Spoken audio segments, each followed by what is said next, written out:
1, 2, 3, we start. Good morning, good evening, good afternoon.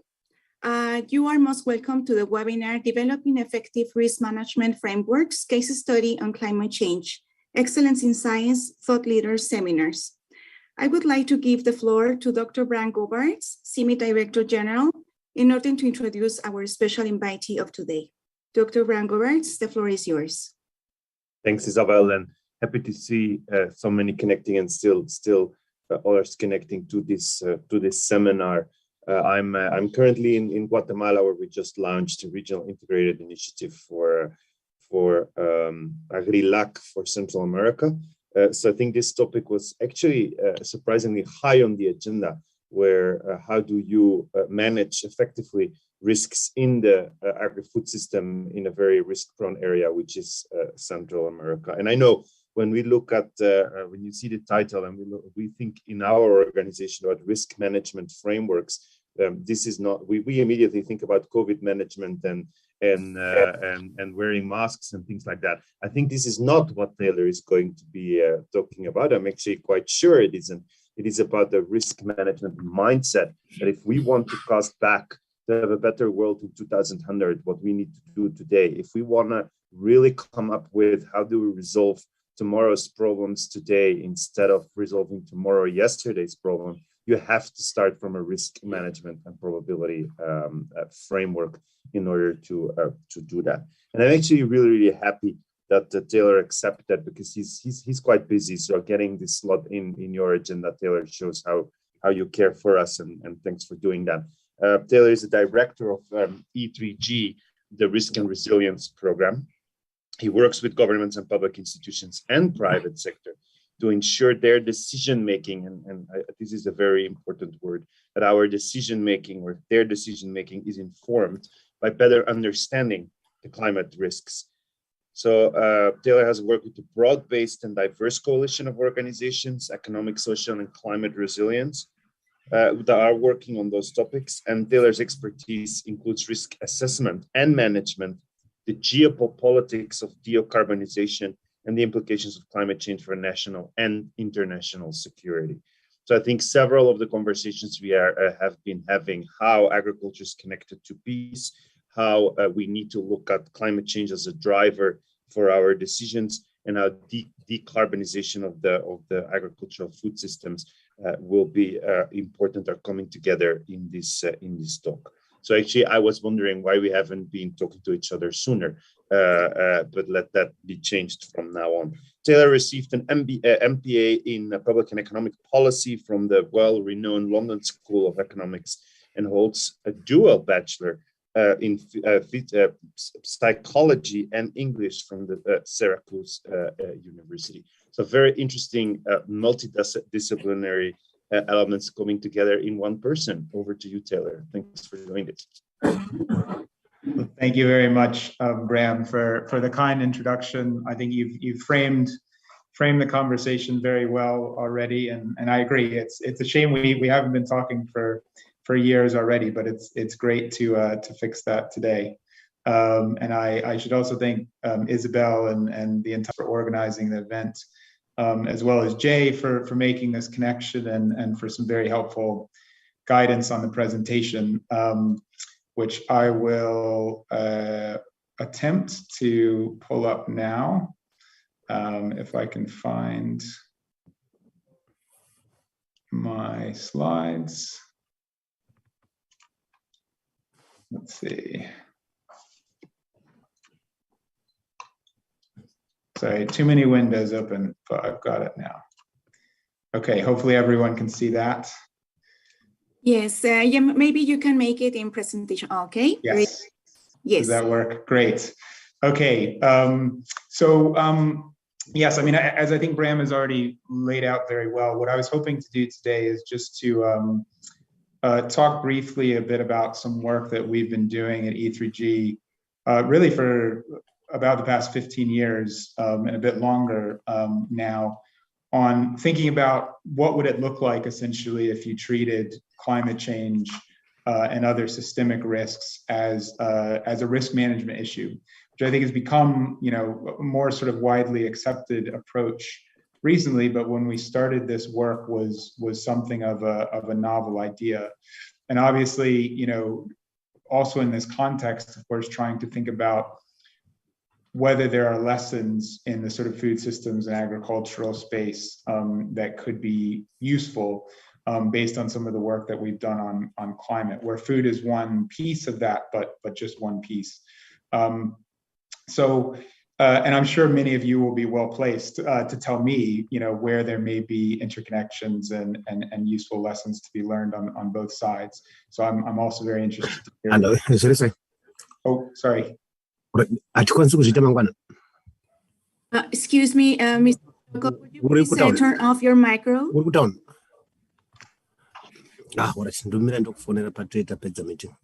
Shoko, please turn off your microphone, please. Excuse me, Taylor. No problem. Great. Yes, so I was just saying, I think many of you would be very well placed to also hopefully point out where there may be some overlap and interconnections and useful lessons to learn on both sides. So very interested and looking forward to hearing from you as well.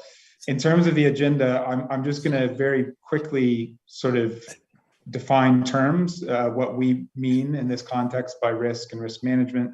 I'll do an extremely brief review of some of the climate science and the models that we draw from for this work. We are not at E3G climate scientists or modelers, but of course we factor that into the risk management approach. I'll talk a bit about addressing some of the biases that we've seen in decision making, and then present what we call the ABC framework for climate risk management and go through some of those steps. And then I'll finish by talking a bit about what some international organizations are doing in this space based on some work that we did along with Chatham House last year. So I sort of like to start at the end, as it were, and hopefully some of these key messages are the things that will come out of the presentation. But just to briefly go over them now, you know, these are some of the points that we emphasize in working with governments and institutions. So one is that managing risk effectively requires considering a full range of scenarios and uncertainties into decision making, not just the kind of best case or mid-range scenarios. At the moment, I think we would say there's not really any governments or institutions that are doing this as well as they should be. Many of the undermanaged risks, we would argue, come from interdependencies, so food, trade, infrastructure systems, for example, and the impact on global cooperation, what's happening in the economy more generally. All of this affects, you know, how we're managing risks like climate. We need reform of international regimes in this space, including the UNFCCC, for example, but all of that needs to be built on strong national risk management frameworks and public debates as well. So, you know, what happens at the international level really emerges from the national level in most cases. And then finally, risk management needs to be robust under different scenarios of climate sensitivity and policy failure. So often we sort of assume that all of the pledges that have been made, for example, for emission reduction targets will be met. I certainly hope that's the case, but that's an assumption, right? And we need to prepare for scenarios where that doesn't happen. And this is all a political as well as a technical and a scientific task. And I suppose one point to make here is that I think, you know, those principles of risk management also apply to food security planning and to food systems. But moving on into sort of defining terms, so how we're understanding risk and risk management. So risk being the probability of an outcome multiplied by the severity of its consequences. So it's both the likelihood that something will happen, but also how bad, how severe that impact could be. Climate risk then being the consequences of those alterations to the climate that result in human or economic or environmental effects. I think it's important to point out climate change is regressive in that it affects poor and vulnerable communities the most. It's systemic in the sense that it has sort of direct impacts that have knock-on effects across regions and systems. And it's non-stationary, which essentially in this case means we can't look to the past for our future. You know, the climate has been remarkably stable as human civilization has developed. That's no longer the case. So we can't just rely on historical evidence to plan for the future.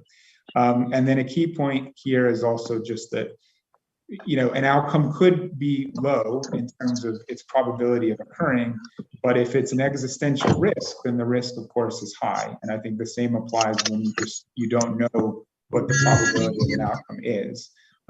So, you know, the US government, for example, makes a lot of budgetary and other decisions based on what it thinks China's economy is going to look like in 2050, for example. Well, we arguably don't know that much about that. We certainly know a lot more about climate science than we know about what the global economy will look like in 2050. But it's been determined that is, you know, a very relevant piece of information for making decisions in the present. So even though we don't necessarily know the probability, decisions are being made based on a sort of best guess. In terms of risk management then, so that's reducing the likelihood of an outcome, the severity of the consequences, or both. I think for us, it's much broader than just optimization or cost benefit analysis or looking at real options. All of those things are inputs into risk management, but you can't really plug in one formula into a machine and get a risk management strategy. That's just one piece of it, is some of the data and the numbers that are used. It looks at what we know and don't know, how we know it, how information may or may not change over time. Again, bias in decision-making, which we'll talk about a bit later. There's a long history, of course, with risk management of both success and failure in a number of different fields, security, finance, research management, health, which of course we've seen a lot over the past several years. It has to consider who, as well as what and how much. So where responsibility lies for risk management is a really critical question that is often difficult to answer. And it's something that, of course, we do all the time. There are these trade-offs of things like deterrence versus disarmament, civil liberties versus terrorism, vaccination versus epidemics, et cetera. So this is constantly happening in both governments, institutions, individuals. So we have a lot of experience with it in many ways, but it's useful to have a framework for I think, kind of anchoring some of those decisions. In terms of the science, again, I'm not a scientist. I'm not going to go into a huge amount of detail on the science. I think it's things that many of you probably are familiar with already. But just to say, you know, we're sort of entering into unprecedented risk areas. This is really uncharted waters in terms of, for example, the level of CO2 that is now in the atmosphere. And this chart is actually a few years old. There's more recent data, of course, that shows that we've even gone beyond now 400 parts per million. But I suppose the key question here for this group then is, you know, agriculture has not functioned under the current climate, and certainly hasn't had to function under the climate that we may see in 2100. So something to consider, I suppose, for this conversation. The next slide is just thinking about the uncertainty and the direction of travel in terms of different emission pathways. So it sort of depends on whether you're considering targets or policies that are already in place or pledges.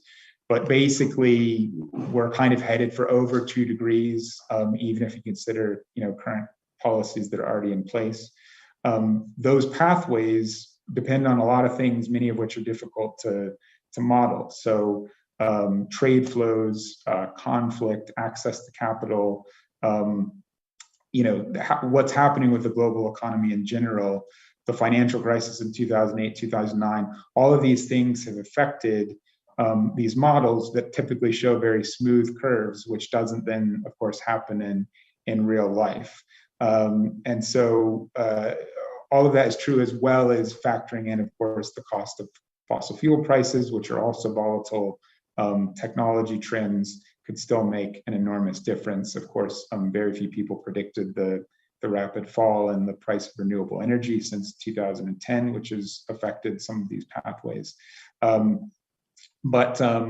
But again, just to give a sort of sense of the different trajectories. And so I suppose the question then for this group is thinking through, how should CIMMYT or other similar organizations that work on agricultural development plan for some of these different future scenarios? That's something we think about from a climate perspective quite a bit.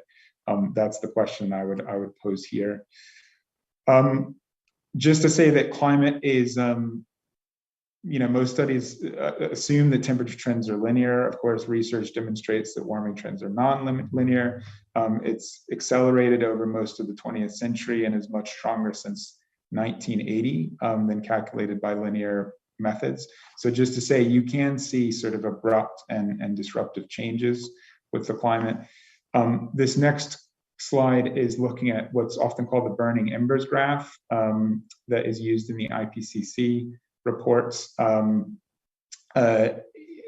You can see that there are different reasons for concern under the bar chart. So things like unique and threatened systems, extreme weather events, distribution of impacts.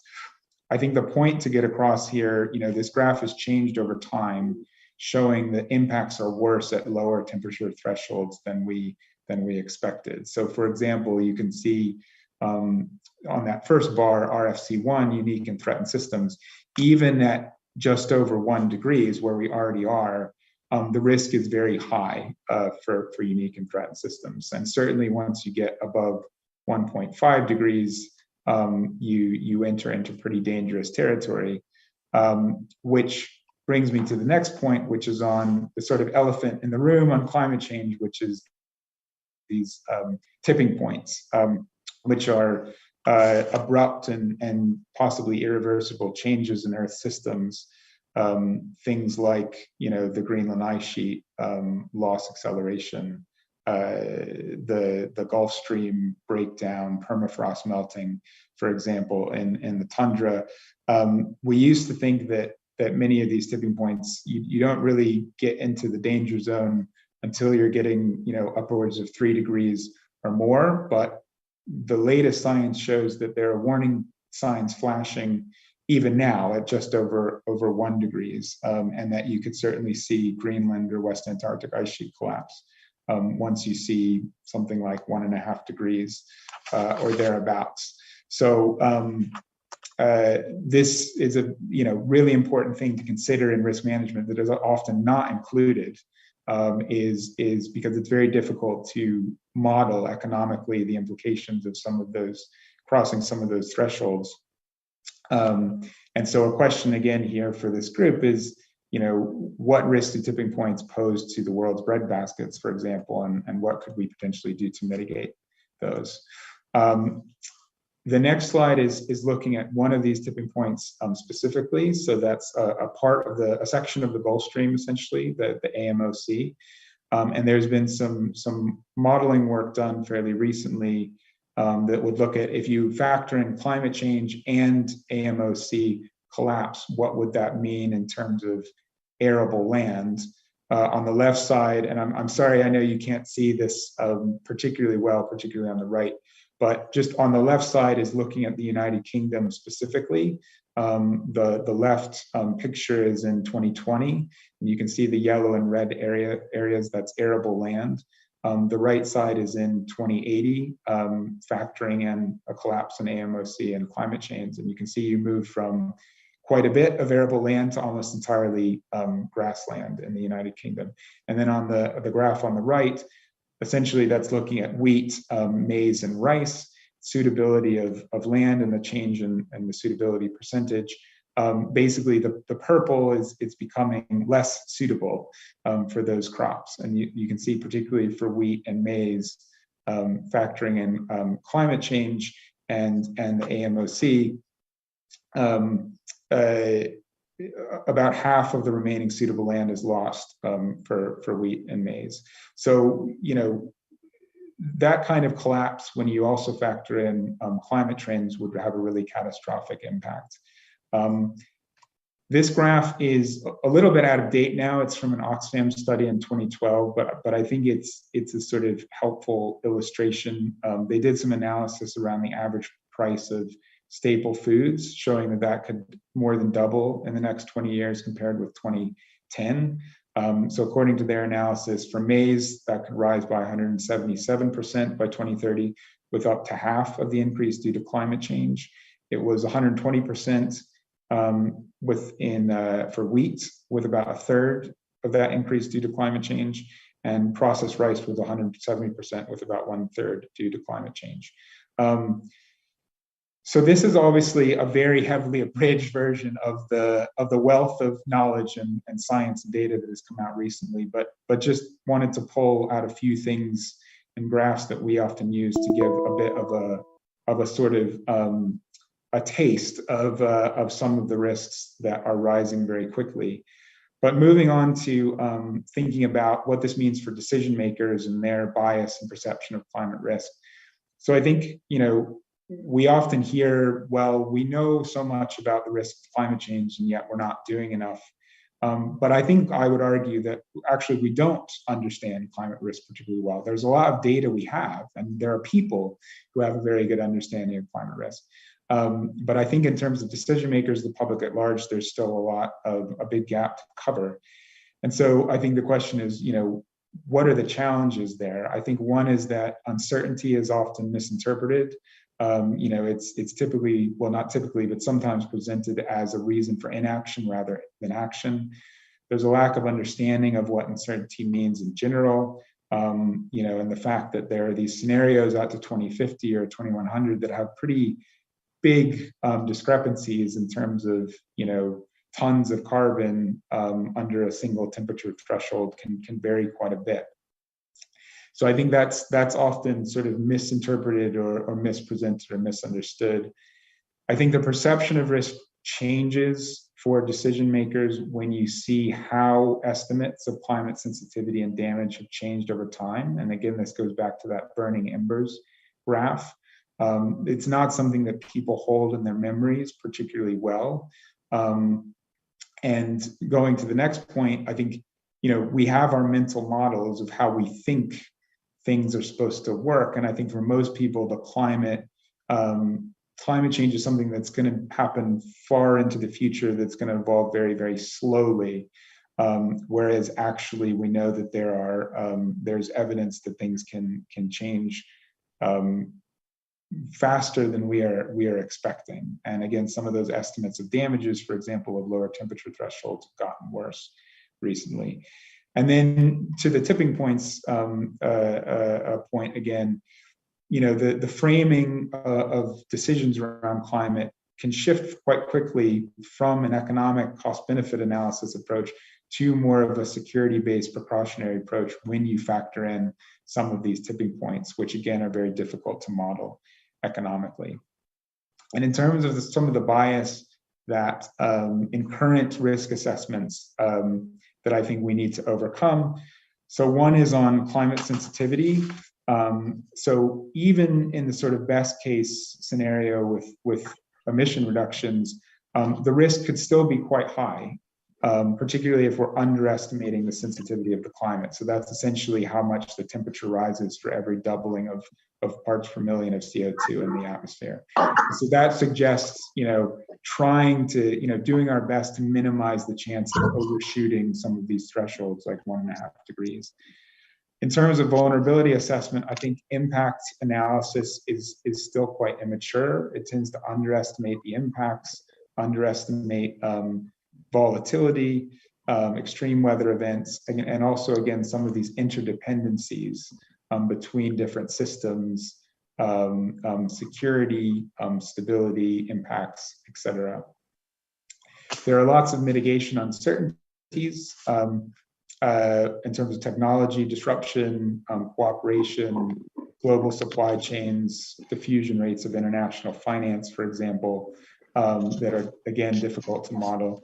And then a lot of the models ignore the role that international cooperation and the economy more generally plays in mitigation pathways. If you fail to mitigate, that could lead to much more defensive geopolitics, for example, the erosion of cooperation, of trade, of investment, all of which will have an enormous impact, of course, on some of these pathways. So I suppose the question then that I would pose today is, is there a role for CIMMYT's new science strategy or CIMMYT's science strategy to address or help address different outcomes for some of these categories of risk? And that's something we can talk about a bit later. So just moving quickly on to the risk management framework, and I'll move fairly quickly through this just to make sure that we have time for discussion. It's quite simple in some ways, so we call it the ABC framework. It's aiming to stay below 2 degrees, building and budgeting for 3 to 4 degrees, and contingency planning for 5 to 7 degrees. And I think important to point out that the elements of that strategy could be the same, but the goals, of course, will differ depending upon the country or the institution. So there's no sort of off-the-shelf model, but there is an off-the-shelf framework that you can use to start making some of those decisions. I won't spend a lot of time on the slides. It just lists some of the 10 steps towards implementing the risk management framework, which I'll briefly go through. But again, I think the question here is, what would a risk management strategy for food security potentially be? Using this as hopefully as something of a template. In terms of the steps themselves, so it's mitigate as much as you can. It's additional investment in research and development and innovation, for example. It's ensuring we have a resilient international climate regime that is based on strong rules for reporting and transparency.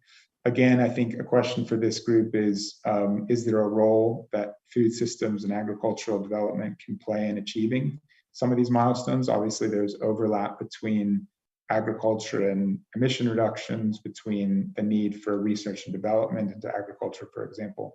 So I think there is a lot of overlap there.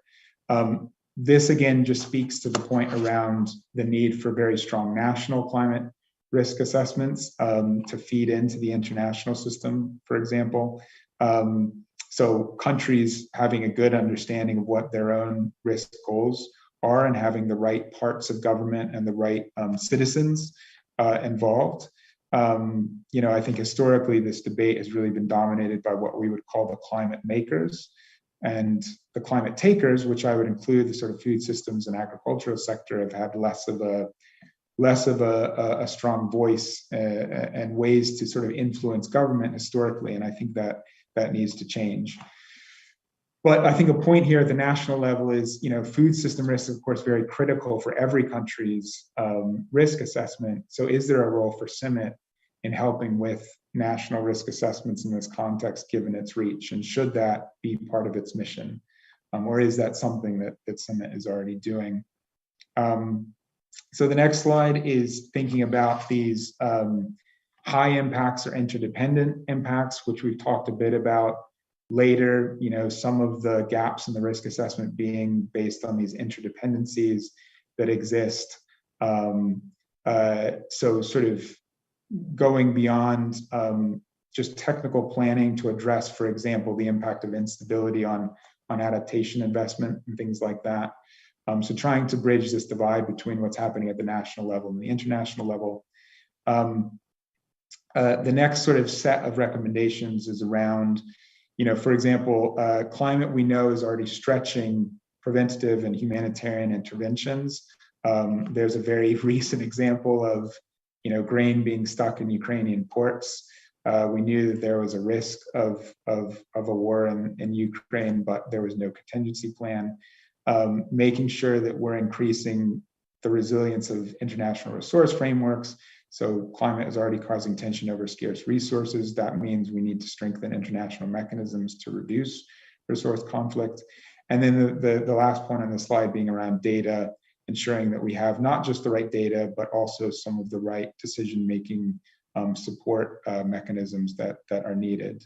The last two steps being around contingency crash programs. So as impacts get worse, there's going to be a sort of political pressure, let's say, for crash responses.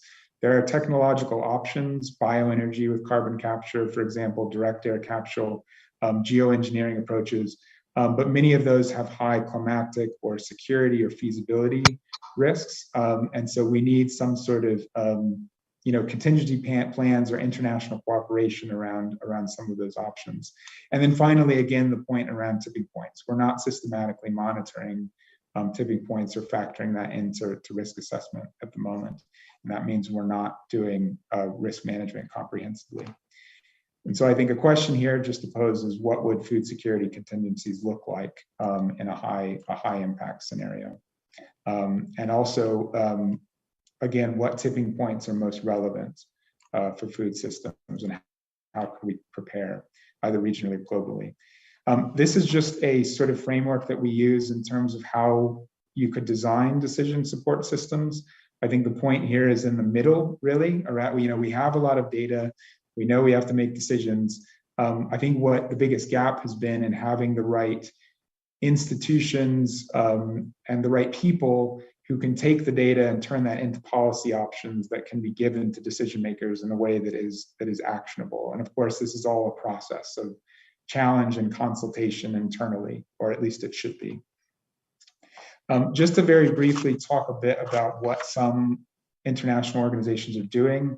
So E3G and Chatham House last year, we did a sort of survey of international organizations and UN agencies of how they were implementing enterprise risk management systems in the context of climate change.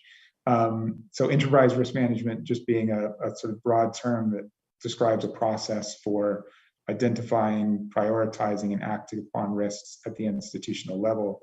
I won't go into detail on the slide. It just shows how that's evolved in at least the UN system over time. But we looked at a bunch of different institutions and what they were doing in terms of integrating climate risk into their strategic planning. These are just a few examples of a handful of evidence of them sort of using climate as a cross-cutting theme, doing risk logs, sharing ideas and best practices.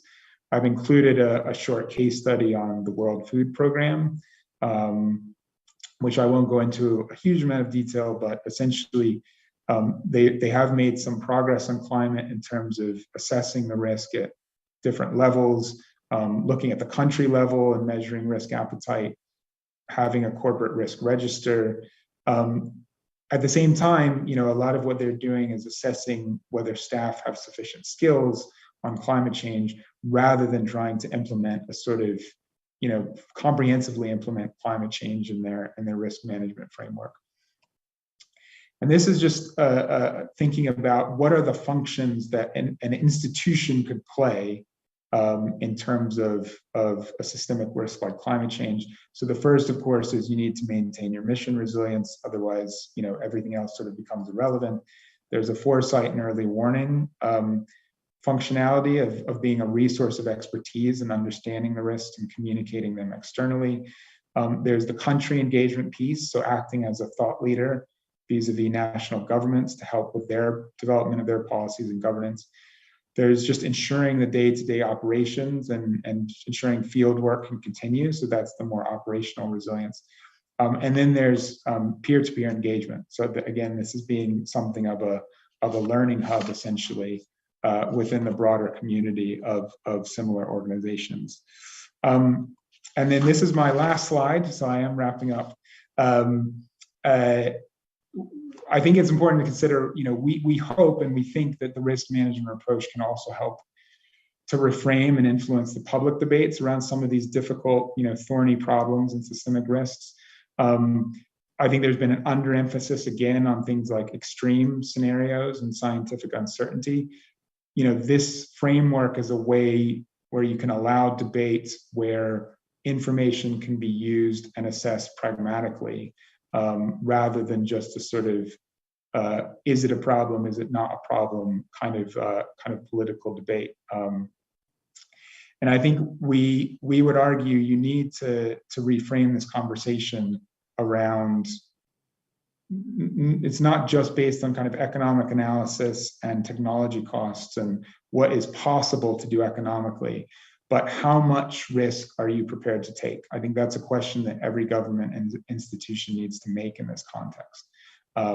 Based on all of the evidence available, what is your risk appetite or risk threshold, given what we know about how the risk is rising? And I suppose, again, just to conclude with a question for CIMMYT, what role can the center play in terms of promoting public debate on this issue that really affects everyone, and needs to be, I would say, informed by the agricultural development community? So I will stop there. Sorry, hopefully I didn't go on too long, but I hope that that's somewhat helpful and interesting for the rest of you, and really interested to hear from you either any questions or comments that you may have. Thank you very much, Taylor. We have for our first participant, Gideon Cruzman. Please go ahead and open your micro in your email. Hi, thank you very much for this very interesting presentation. I'm really happy that you put it so lucidly. Let me quickly introduce myself to you. I lead the foresight and ex-ante impact assessment research at CIMMYT. So this is right up, your presentation is right up my alley. So there is a couple of comments, questions, and remarks that I would like to make, and I'm going to try to keep it as brief as possible. One of the things that you mentioned early on in your talk was about the climate makers and climate takers, and you basically assumed that the agriculture and food system is a climate taker. Right now, I agree that is the case, but as we go forward in time, agriculture will be a climate maker as well. Right now, almost a quarter of greenhouse gas emissions are coming from agriculture, and as the energy transition moves forward, even if it's not going fast enough by any means to keep the global warming under 3 degrees, agriculture is bound to become the big emitter of greenhouse gases, which means that the world will be looking at agriculture as the bad guy in the room that needs to do something about the emissions. So I think that's one of those areas where we, as a research organization, have to have a really important role to play. One thing that I would like, I really like your point 8 in those recommendations, where you talk about extremes and uncertainties, and that the data for that is really important. Actually, in the past, that has in the field of foresight and ex-ante impact assessment, that really has been an issue where it focuses on the averages and means and stuff like that, and not so much on the uncertainties. Within the CGIAR, there is an initiative on foresight and metrics for the transformation of food, land, and water systems, of which I am part, and where we are actually looking at that, at getting more information and in terms of data and metrics on this uncertainty, and making sure that people, decision makers, both decision makers, policy decision makers, as well as investment decision makers, have access, ready access to that kind of information in order to make more informed information. And so that's where when I look at you, the roles that you have in terms of what you can do as an organization, for us within the research on foresight and ex-ante impact assessment, though the three things on right, left, and top are things that are actually right up on our agenda already. I would really love to talk to you about these issues later, so I will stop hogging the space right now. Thank you so much. Yeah, I'm happy to respond to that. I mean, thank you very much, Gideon. That's really helpful context. And yes, I think we should certainly follow up. I would love to have a conversation. I mean, you're absolutely right on the sort of climate makers and takers point. You know, there are sectors that are both, and certainly I should have been clear. Probably agriculture, I think, as you say, falls in that category. Clearly, it is at a very high risk from climate change in many ways. It is also a source of emissions going forward, of course, and so fully agree that that's an important thing to keep in mind in terms of how we think about and design a risk management strategy. But certainly, it's a sector that needs to have a very strong voice in the broader debate about how we as individuals, governments, institutions, the international community go about addressing this risk, whether it's from a maker or a taker point of view. And then I can only just say that's fantastic to hear about the new initiative you mentioned on foresight and metrics. I mean, I think, as I say, you know, in a lot of the conversations we have and the work that we've done, you know, the biggest barrier often to some of these decisions is it hasn't been a lack of data, and sometimes it hasn't even been a lack of political will. You know, I think a lot of policymakers, decision makers, they understand. You know, they say we get it. This is a big risk. The problem is they don't have either the right kind of data or the data that has been filtered through some sort of process to make it actionable. So again, it's either individuals or parts of an institution that are trained to do not just the data analysis or, you know, what the IPCC does, which is absolutely critical, of course, but it's using that to create things like threat assessments. And there just aren't enough people who are trained to do that, and not enough institutions that have that functionality. So yeah, fully agree. Really pleased to hear about that initiative, and we should absolutely talk more after this call. But thanks very much.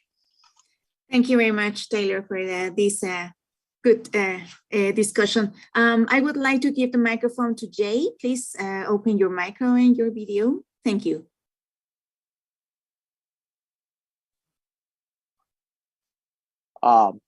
Yes, thank you, Isabel. Taylor, very nice presentation. Thank you for joining us for this. I think the comment by Gideon certainly shows the relevance of this type of framework that you're discussing. One thing I just want to amplify from your presentation is that CIMMYT, so not everybody watching this probably even knows who I am, but I have been doing interviews with quite a few CIMMYT staff over the last several months to sort of help think through CIMMYT science strategy in a world where the future doesn't look like the past. And that's why a risk management framework is so relevant. It's the uncertainties of the future, basically, and also the potential for a variety of high impact outcomes. So one thing I want to amplify that you raised a few times is what should, and this is just a question for CIMMYT staff to think about, what should CIMMYT's role be in assessment in the larger framework of climate impacts on society. And you know, of course, with a focus on the food system, on agri-food systems, you know, its role would be in the area of agri-food systems. But CIMMYT has a lot of analytical modeling and assessment capability. And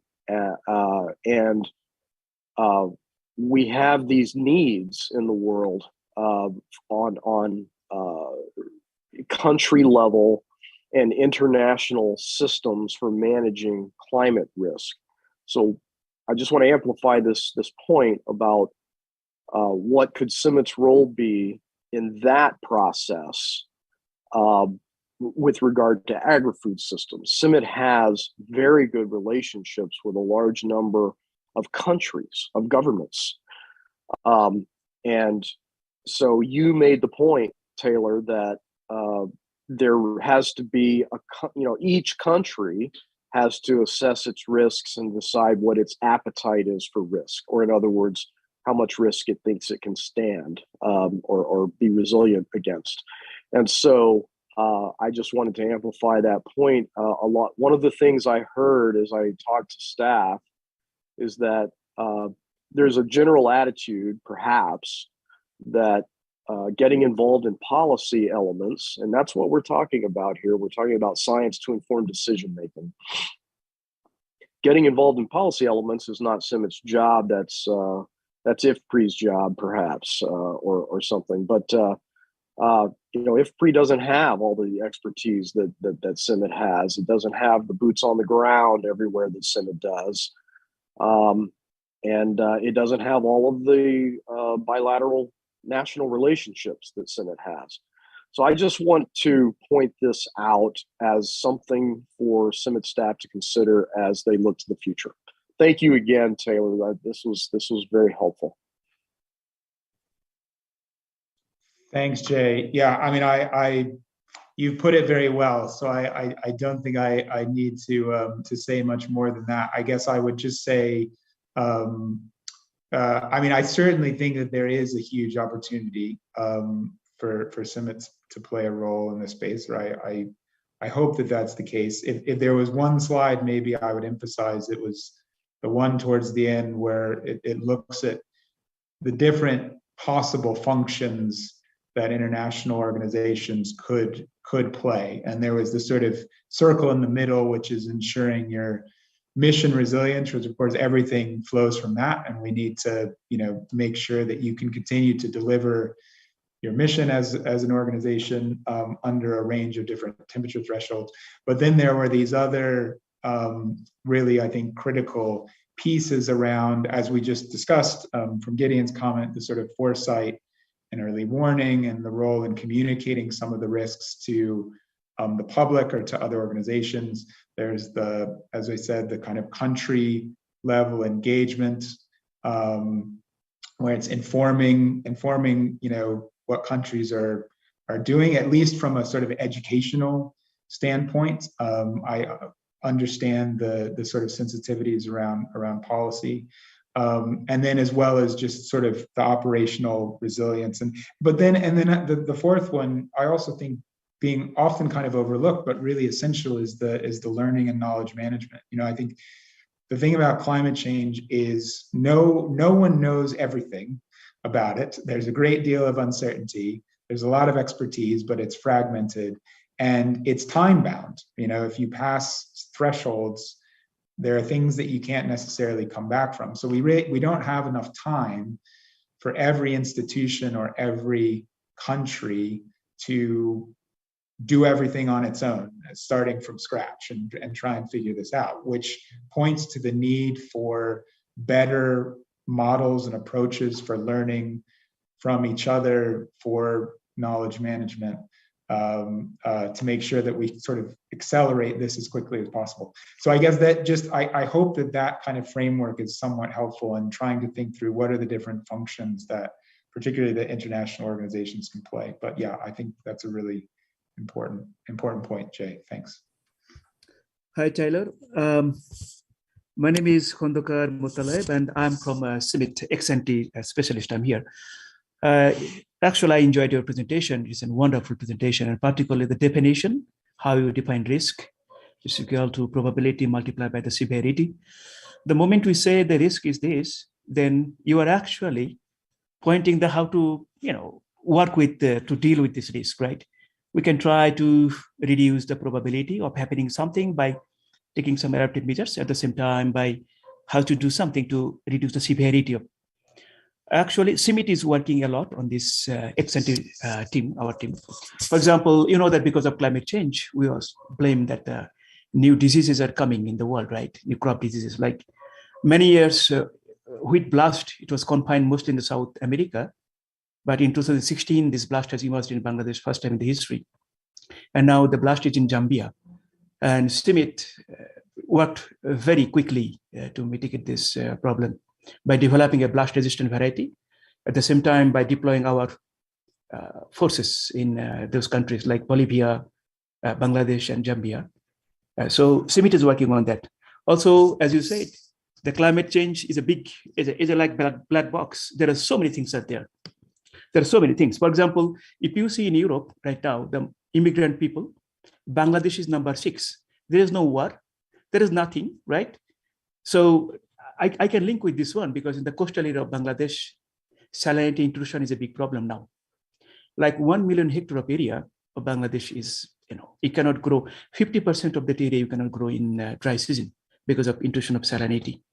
So these are the things that, and also I would like to share another thing that I don't know how much we can do. Like, for example, Bangladesh has already developed 6 salinity tolerant varieties of rice targeting coastal areas of Bangladesh. But now it is showing that the salinity level is so high, these varieties cannot withstand. Now science has to come to mitigate this, to take care of this. At the bottom line, what I'm saying, CIMMYT has a lot of expertise on this, and we're working. We have our crop modelers, we have our agronomists, they're working on these issues. Recently, our crop modeler published one paper on this, the loss of wheat in the world due to climate change, like let's say the worst case scenario. And it's a quite of interesting studies. Not only studies, actually CIMMYT also working in the ground. And our ex-ante specialists, we are working on, in different aspects. Thank you very much. I enjoyed your presentation. Thank you. Thank you so much. And yeah, I mean, really helpful for me to have that context. I mean, I certainly was aware that I think CIMMYT, hopefully the presentation didn't sort of come across as if I didn't think that anything was already happening in this space. I have no doubt that CIMMYT is doing, and some of which I know already, CIMMYT is doing incredibly useful things in terms of managing some of these risks already. But that's a really helpful example, and an example, I think, of something that's in the most recent IPCC Working Group 2 report, which is on adaptation and vulnerability, which they start to talk more about some of these hard and soft limits to adaptation, right? So both like physical limits to adaptation, but also limits in terms of financial constraints or access to finance being a challenge, but just recognizing that there are some impacts that you can't adapt to, and so that raises some difficult challenges. But also, of course, innovation still being possible, which I think is the point around needing to invest in research and development. We have a lot of the solutions already, but we know we don't have all of them.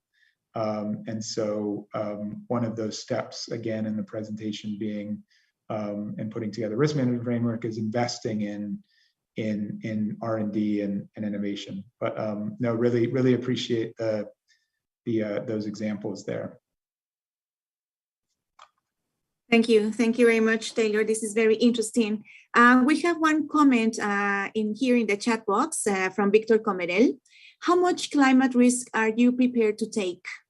He says that he sees the need to match specific trade-off analysis at different scales to different risk to different risk types. Yes, thanks. No, I mean, I guess I would be curious if Victor could maybe come in and explain a bit more the question, if possible. in terms of what sort of trade-offs would those be, and what are the risk types specifically? Yes, Victor, if you please open your micro. Yeah, it was more, hi Taylor, it was more comment. I was trying to, I mean, your presentation was after all rather high level, and how to make it concrete. It's not as if we have a lot of work to do already, and maybe we should be doing a little bit more planning and foresight, but it's not exactly something that gets rewarded or funded in most cases. Yeah. And if you compare us to international organizations of the type of the World Food Program, you're putting us in a category that's really a different world, just in terms of staff, in terms of people, and so on. So I was just thinking, you had that question, how much climate risk are you prepared to take? It's a nice question. It also gives us the chance to talk more about, nothing in life is for free, as opposed to this pressure to always say there's the win-win, which is in most cases it's not true. Politically, it's not true. Socially, it's not true. But it's very difficult for us to say this, even, so-called scientists. I'm not a scientist. So that's why we work on trade-offs all the time, and my colleagues on the call could give you many examples. It's, for example, labor. Yeah, this is a key issue in most rural areas. Affordability of labor, migration. Yeah, so what does that have to do with agronomic practices, with automation, with better access to value chains, and so on? So there are these trade-offs, and they happen at the, I don't know, generally at the community level, at the maybe landscape level, or you have different kind of geographic categorizations depending on what you're looking at. Yeah. So that's what I meant with these trade-off analyses and different scales. And then you have this risk management framework. And I think we need to match them to these different risk types. Is it more socioeconomic political? Is it more basically biophysical? And, just to remind people, maybe biophysical risks are real, and you can't just pretend that they don't exist. Plants need food. Yeah, it's not just urban gardening with on substrates without soil. It's just not an option everywhere. Yeah, so things like that. That's what I was trying to connect to your risk framework. No, that's very helpful, Victor. And I mean, I know we're at time, I suppose. So, but just a very brief response. I think it's a really useful challenge. Yes, everything is about trade-offs. We do a lot of political economy analysis at E3G at the country level, and that's all we do is think about trade-offs, because you can't do everything. And one of the challenges we face in managing climate change, and when we talk to stakeholders and decision makers, again, it's not that people say, well, I don't think that this is a problem. It's that they say, well, I wake up every morning to a list of risks that is 10 pages long. And I would love to do more on climate change, but we don't have the capacity or the right institutional design or the mandates or the money to do it. And there's no easy solution to that problem. You're absolutely right. So it's a helpful point. And this is just, this is one framework that hopefully can help inform decision makings. But as I say, there are also political decisions that there's no sort of way around. That just has to be hashed out through consultation and dialogue and stakeholder engagement and all sorts of things. So, but no, I appreciate the comment. That's very helpful. Thank you so much, Taylor. I see Jay's hands raised, so I don't know whether he would like to make a final comment or it is just a previous intervention, probably. I think, yes, okay. The vestigial hand, I suppose.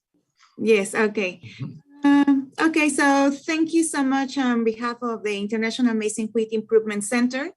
I would like to appreciate Taylor Dimsdale, Director of Risk and the Resilience Program at E3G, third generation environmentalist, for this interesting, illustrative, educative, provocative seminar, Developing Effective Risk Management Frameworks, Case Study on Climate Change. So we will be very happy to continue discussions with you, Taylor, to help to assist her to give more guidance to CIMMYT for this challenging situation in currently. So thank you so much, Taylor. Thank you so much, and thank you very much to all the audience that connected today. Thank you, Isabel. It's been really interesting for me too. A pleasure to be with you. Thanks for organizing. Thank you. Have a nice day. You too.